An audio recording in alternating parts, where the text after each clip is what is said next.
Treasury Secretary Steve Mnuchin said the U.S. will put the United Kingdom in the front of the line when it comes to U.S. trade deals, even as the U.K. is in the middle of Brexit. Now, Theresa May of the U.K. said a trade deal is in the works after it does Brexit and leaves the European Union. But remember what President Obama threatened if the U.K. left the European Union. Watch. Our focus is in negotiating with a big bloc of the European Union to get a trade agreement done. And UK is going to be in the back of the queue. Joining me now, Henry Jackson, Society Executive Director, Dr. Alan Mendoza. Good to see you, Doctor. What did you make of President Obama's comment when he first made it? Well, I thought they were extraordinarily ill-timed and a classic example of how to have the opposite effect of what you were trying to do. Now, President Obama had been drafted in, essentially, by our Prime Minister at the time, David Cameron, to bolster what's become known as Project Fear, which was the sort of the idea that were Britain to leave the European Union, it'll be one-way traffic, dismal economics, dismal financial performances, and indeed back of the queue for every future trade deal going. Unfortunately, when he made his comments, I think he convinced a lot of people they weren't going to be pushed around. They didn't believe this was likely, and I think he did more harm to the cause that he was trying to promote than good by what he said. What do you make of the Trump administration reversing Obama's policy?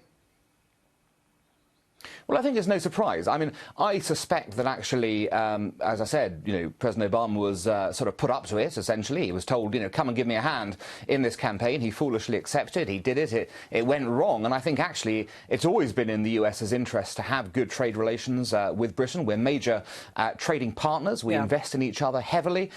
We've got things to contribute. And it would seem to me a reversion to normality and common sense, essentially, that the Trump administration has changed tune on this and stated, actually, you'll be front of the queue because you're a valuable economy and we want to do more trade with you. What do you make of UK Foreign Secretary Boris Johnson? He's a Conservative. He really is standing up for President Trump and going after the London Mayor Sadiq Khan and Labour's Jeremy Corbyn for attacking Trump and helping to stop Trump's visit to the UK. I mean, Johnson tweeted that the U.S.-UK relationship will not be harmed by the mayor's puffed-up, pompous popinjay behavior in City Hall. And he said Corbyn was ignorant and said both of them are contemptible for keeping silent about the disaster that is socialist Venezuela. What are your thoughts about Boris Johnson? Well, Boris Johnson has a wonderful turn of phrase, and that's a good example of it. I mean, he really can nail a point in a style that only he can really pull off. But the point he was making was a serious one, essentially, which is that a lot of British politicians, for, I suppose, virtue-signalling purposes, to try and show what wonderful people they are, have been suggesting that President Trump is not welcome here in the UK, when, of course, we all know, those who take the relationship seriously, know that the relationship between the US president and Britain is a vital one, an important one. It's strategically important, it's economically important. And I think Boris Johnson, as Foreign Secretary, is reminding people that actually here is essentially the leader of the free world.